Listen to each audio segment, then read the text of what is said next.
É aqui, não é? Uhum. Hum. E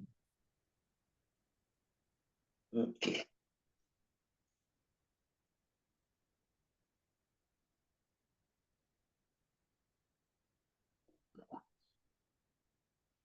Hum.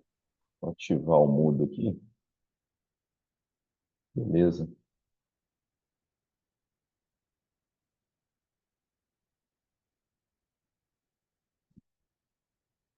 Texto, gente, que eu separei para a gente meditar agora de manhã. Vai em 1 João, capítulo 3, versículos de 11 a 15. Primeira carta de João, capítulo 3, os versos de 11 a 15. Eu vou fazer a leitura aqui. Se vocês estiverem com as Bíblias de vocês, eu peço que acompanhem, se não ouçam. Então, esse trecho da palavra de Deus, 1 João, capítulo 3, versos de 11 a 15, diz assim a palavra do nosso Deus. Porque a mensagem que ouvistes desde o princípio é esta, que nos amemos uns aos outros. Não segundo Caim, que era do maligno e assassinou a seu irmão. E por que o assassinou? Porque as suas obras eram más e as de seu irmão justas. Irmãos, não vos maravilheis se o mundo vos odeia. Nós sabemos que já passamos da morte para a vida, porque amamos os irmãos. Aquele que não ama permanece na morte. Todo aquele que odeia a seu irmão é assassino. Ora, vós sabeis que todo assassino não tem a vida eterna permanente em si. E aqui, essa primeira carta de João à igreja, né, é, um, é uma carta que tem um propósito muito interessante no sentido teológico, que é combater falsos ensinos e falsos mestres. João, aqui, ele, ele está lidando com essa situação, com esse problema, né, ali na igreja, naquele contexto. Ele tem essa preocupação em mente quando ele escreve essa carta, e ele começa já essa carta sustentando, né, a sua argumentação, embasando-se em Jesus Cristo, em quem Jesus era, ou Jesus é de fato, né? E quando a gente olha para o primeiro capítulo lá, no primeiro versículo da carta, a gente encontra o seguinte: João escreve o seguinte, né? O que era desde o princípio, o que temos ouvido, o que temos visto com os nossos próprios olhos, o que contemplamos e as nossas mãos apalparam por respeito ao verbo da vida. Ou seja, a argumentação de João para combater, né, ele inicia esse combate, essa defesa do evangelho, essa verdade da palavra de Deus, de quem Jesus era, embasando-se embasando-se na realidade de quem Jesus é. Ele faz isso argumentando a respeito de Jesus, trazendo Jesus, né, com não segundo algumas crenças que estavam surgindo, né, segundo aquilo que aqueles falsos mestres estavam trazendo para a igreja, que seria uma espécie de Jesus distante, um Jesus impessoal. Não, João ele está trazendo a verdade a respeito de Jesus. Ele combate isso aqui a respeito de ele combate esses falsos ensinos, trazendo um Jesus verdadeiro, Jesus um Jesus que ali os seus olhos haviam vistos, né? Que seus olhos haviam contemplado, as suas mãos apalparam, ou seja, um Jesus pessoal, um Jesus verdadeiro, não uma mera ideia de um Jesus, uma informação a respeito de Jesus, que era aquilo que os falsos mestres estavam trazendo para dentro da igreja, o que trazia um grande risco, um grande risco para a igreja. Então, só um minutinho aqui, deixa eu... Então, João ele está com essa preocupação E nessa preocupação, então, ele já começa a carta argumentando Bom dia para vocês. ele começa a carta argumentando nesse sentido a respeito desse Jesus verdadeiro. Seus olhos haviam contemplado, suas mãos apalparam. Não uma ideia, um conceito a respeito de um Jesus, ou como esses falsos mestres traziam, né, que era uma espécie de docetismo, como se Jesus de fato não fosse verdadeiramente Deus, que de fato Jesus não houvesse como Filho de Deus encarnado verdadeiramente, mas não, ele trabalha esse conceito de Jesus pessoal, verdadeiro, alguém, Deus Filho que havia vindo ao mundo, né, que morreu pelos nossos pecados e ressuscitou verdadeiramente. E nessa preocupação também, ele vai continuamente trazer essa importância de uma fé concreta, real, firmada em Jesus Cristo.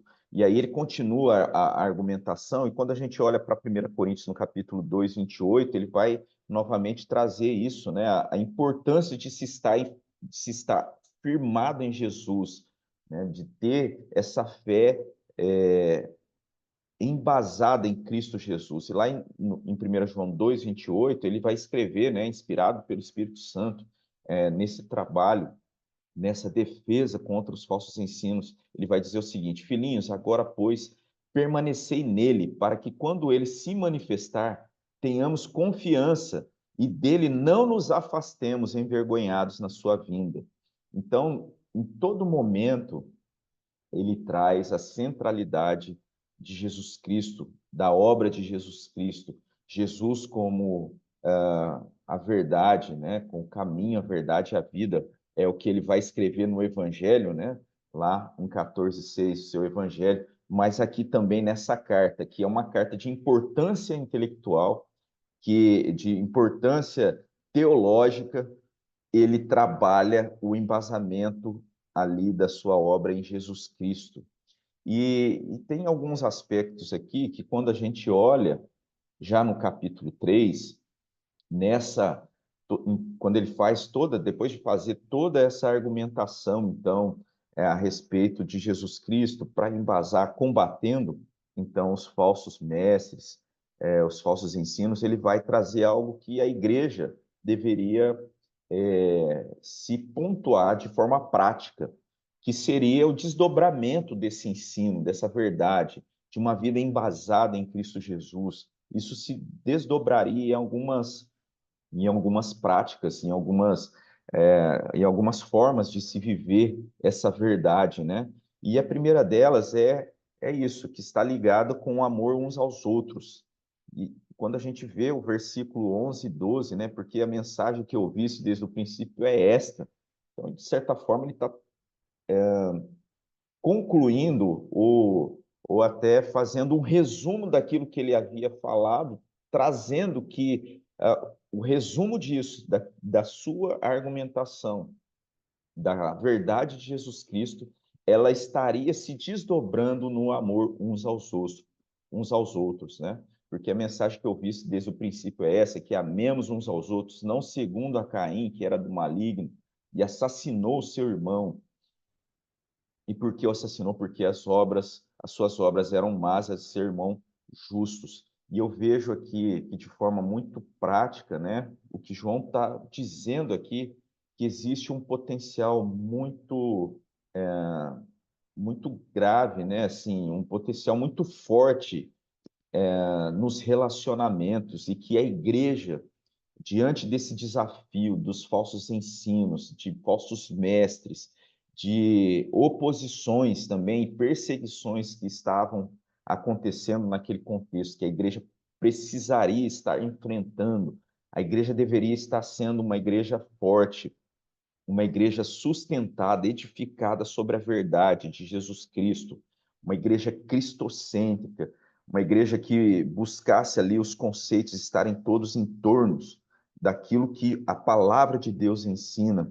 Mas, além disso, também, a igreja deveria se preocupar com os relacionamentos, né, com o amor uns aos outros. E, e isso ele está fazendo aqui, João, escrevendo nesse capítulo 3, isso me chama a atenção, né? porque a gente vai ver que ele vai trazer o problema lá na sua raiz, lá no começo, né? O problema do relacionamento lá entre Abel e Caim, que acabou naquele desastre do assassinato, né? E da morte de Abel. Então, isso chama atenção, porque ele vai fazer esse resumo, trazendo a pontualidade ali para o aspecto do amor uns aos outros. E então, isso é um primeiro aspecto, um primeiro desdobramento prático ali que eu vejo que a igreja deveria se atentar. Desdobramento, depois dessa abordagem que ele vai fazer da firmeza que eles deveriam estar vivendo em Jesus Cristo. O desdobramento prático disso seria o amor uns aos outros. Depois, a gente vai ver que no verso 13, ele vai dizer o seguinte: irmãos, não vos maravilheis se o mundo vos odeia. E aqui, de alguma forma, eu entendo que uma das coisas é isso, que o mundo, ele tenta, de todas as formas, trazer algum tipo de maravilhamento, né? Ou de distorção, ou de desconcentração daquilo que é a verdade. O mundo, ele está, de alguma forma, né? E quando a gente pensa em mundo aqui, é aquele sistema que a gente vê no mundo contrário à palavra de Deus, ao ensino da palavra de Deus, né? Não no aspecto da criação, mas sim no aspecto cultural, que muitas vezes está presente no mundo, que a gente enxerga no mundo, que está em oposição à palavra de Deus, à verdade de Deus. E aí ele vai trazer que os irmãos não estivessem se desviando, né, do foco por aquilo que o mundo busca fazer, né? Esse conceito todo está tentando tirar o foco da verdade. E uma das formas é ali até mesmo na oposição. E isso é verificável, né? Que o mundo está em oposição a tudo aquilo que é a vontade de Deus, que é da palavra de Deus. A gente enxerga isso. Jesus havia alertado também quando ele faz ali quando ele traz uma palavra, né? Inspirado por Deus. João vai dizer lá no seu evangelho também que no mundo teríamos aflições, mas que nós deveríamos ter bom ânimo, porque Jesus venceu o mundo, que ele venceu o mundo, né? No mundo tereis aflições, mas tem de bom ânimo, eu venci o mundo. Então, a igreja embasada em Jesus Cristo, uma igreja ali que estivesse como desdobramento dessa verdade, amando uns aos outros de forma prática, também não se desviando da verdade, né, diante da oposição do mundo. E depois ele vai dizer que nos versos 14 e 15, né? Não, nós sabemos que já passamos da morte para a vida, porque amamos os irmãos. Aquele que não ama permanece na morte. Todo aquele que odeia o seu irmão é assassino. Então, nisso a gente vê que essa salvação, a vida eterna que nos é proposta, que nos é dada pela, pela obra de Cristo Jesus, ela é verificável em atitudes práticas de amor. E aí, essas atitudes práticas, elas não são simplesmente em obras, mas mesmo em palavras, em pensamentos. E o potencial, né, que ele já vai falar isso um pouco antes nos relacionamentos, isso deveria se desdobrar, sim, em atitudes e maneira de serem colocadas ali de maneira prática o amor, a vida nos relacionamentos. Então tem um servo de Deus que ele vai dizer o seguinte, né? João está convicto de que não somos desconhecedores de nosso amor e da capacidade de amar. Há de registrá-lo. Já no trecho seguinte, sua carta, sabemos que passamos da morte para a vida porque amamos os irmãos. E aqui, então, esse passar da morte para a vida é uma realidade que, mais uma vez, João quer trazer à mente daquela igreja e também das nossas mentes, né? Que nós passamos da morte para a vida.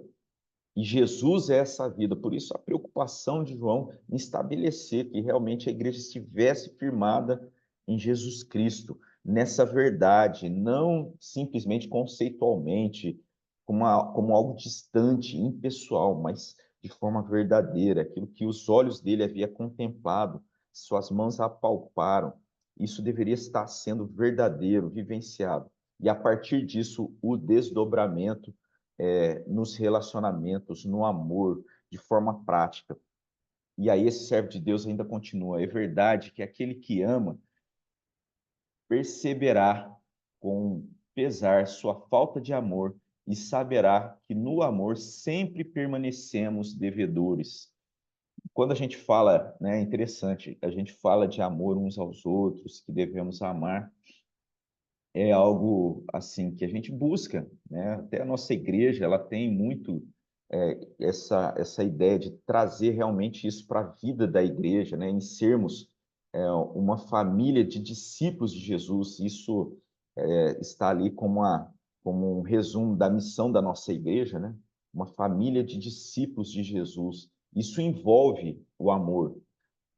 Mas não é algo simples, não é algo fácil, mas é aquilo que a palavra de Deus está nos chamando a praticar, a viver como desdobramento da nossa fé em Jesus Cristo.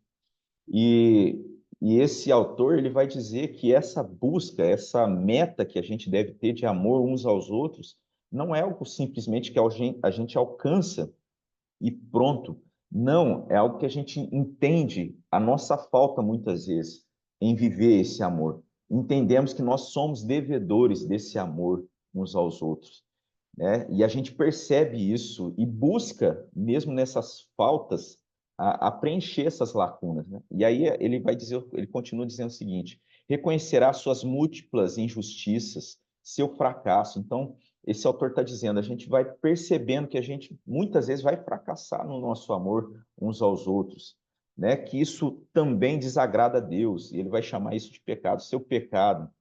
E por isso se achegará tanto mais à cruz de Jesus, para ali obter perdão e nova vida. Ele não considerará de forma leviana nenhum pecado, inveja, impureza ou palavra má. Notará intensamente que com cada um de tais pecadores entrará no âmbito das trevas. Para ele, a redenção está no evangelho do Filho de Deus revelado, para que se dissolvam as obras do diabo e com consentimento total entenderá a frase de que todo aquele que permanece nesse Filho de Deus não pecará e que o amor que obteve a ser nascido de Deus não pode pecar, não pode odiar. Então eu vejo que de forma muito prática, já seguindo aqui para o nosso fechamento, né? Esse trecho está nos chamando a nós cuidarmos dos nossos relacionamentos, a cuidarmos da maneira prática como nós lidamos dessa fé que nós temos em Jesus Cristo, né? E firmados nessa fé em Jesus Cristo, que nós cuidemos dos nossos relacionamentos, que a gente esteja ali atento, porque se João faz essa argumentação toda em cima dos relacionamentos para combater a obra do maligno que vinha ali com os falsos ensinos, por meio dos falsos mestres, a gente deve pensar e se atentar muito, né, com relação a isso, cuidar, ter toda essa disposição de buscar em Jesus Cristo a ser esses embaixadores da redenção, da reconciliação, e assim cuidemos, né, dos relacionamentos, do amor, e olhando para nós também, não como julgadores, mas também como aqueles que precisam da graça de Deus para amar, para trabalhar no sentido de sermos, então, esses que levem, né, desse amor de Jesus às pessoas, para que valorizemos, né, e fortalecemos a igreja nesse sentido, e tudo isso firmado em Jesus Cristo. E não só isso, mas que a gente tem essa esperança da vida eterna. Um pouco antes, João vai escrever: esta é a promessa que ele nos fez, a vida eterna. E aqui, como a gente leu, ele vai dizer também que nós passamos já da morte para a vida. Então, isso traz uma esperança para nós. Embora a gente trabalhe, e aquilo que está sendo dito aqui é algo para esse momento, para esse contexto de uma igreja militante, uma igreja que está enfrentando oposições, oposições do mundo, oposições do diabo, do maligno, da carne. E a gente precisa se atentar para os relacionamentos, para o amor uns aos outros. Isso a gente faz não com uma esperança simplesmente para aquilo que a gente está vivendo aqui e agora, mas para aquilo que é a promessa de Deus de uma vida eterna. E essa vida eterna, então, que nos motiva a sermos, a vivermos isso no nosso âmbito de igreja, mas também na nossa vida, no nosso dia, como hoje nós somos desafiados nessa manhã, começando o dia aí, vamos para o nosso trabalho, para as nossas atividades, mas que essa vida eterna esteja nos dando, né, a esperança, a motivação, a alegria para enfrentarmos os nossos desafios. Amém? Que Deus esteja nos abençoando e que sejamos, então, fortalecidos por Deus para a honra e glória dele mesmo. Deixa eu encerrar aqui.